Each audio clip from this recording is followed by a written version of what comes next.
The royal salute at Grand Battery House marked a special anniversary for the Queen, the first British monarch to reach a blue sapphire jubilee. For the regiment, it was a proud moment, with the Rock one of the first to mark the occasion. I think that we are delighted to get this opportunity to fire today's gun salute.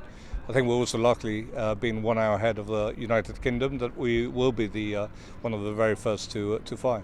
But you're absolutely right. I think that the achievement of having been 65 years at the throne, I think that it's an exceptional achievement. I think one that we are certainly very proud of to mark today. The occasion was also significant for former CEO Mark Randall, who inspected the Guard.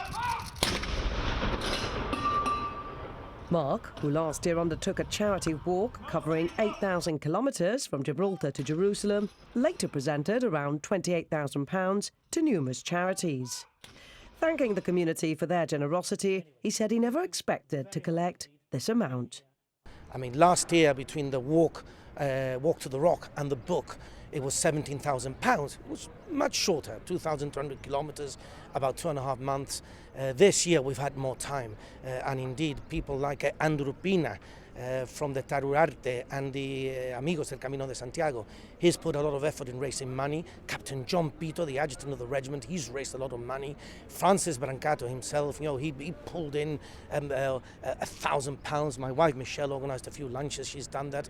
And other people like Michael Pisarello, who worked with me, also collected for their own charities. £28,000. I did not expect that. I think it's great. The trip has certainly had an impact, with Mark already having his sights set on some of the challenges. Team Gibraltar, it's an aspiration, it's a dream. That said, there are groups of Gibraltarians organisations which are out there doing challenges all the time. So, I don't know what I'm talking about, in that sense, other than encouraging people to get out there and do something adventurous, just to to push themselves a little bit more. We're hoping to do some peaks this year, a team of us, maybe in the UK, we haven't decided, maybe in Spain, depending on where we think it's better, and hopefully pull some type of challenging event together. And tell us a little bit more about this particular project, this Team Gibraltar idea. What would it entail exactly? It's a name. It might not be the right name, but it's just trying to get people out there who might not want to go on their own. People who might be scared or might think it's not possible for them to go up a mountain or do a little walk, and this is the thought. It hasn't got to be for charity, it's got to be as a personal challenge. And now it's a long-term project, it's not going to happen overnight, and as I said, at the moment I need the rest, but anybody who has an idea, get in touch with me and let's see if we can put it into effect. £2,500 were distributed to both GBC's Open Day Trust and to Por una Sonrisa.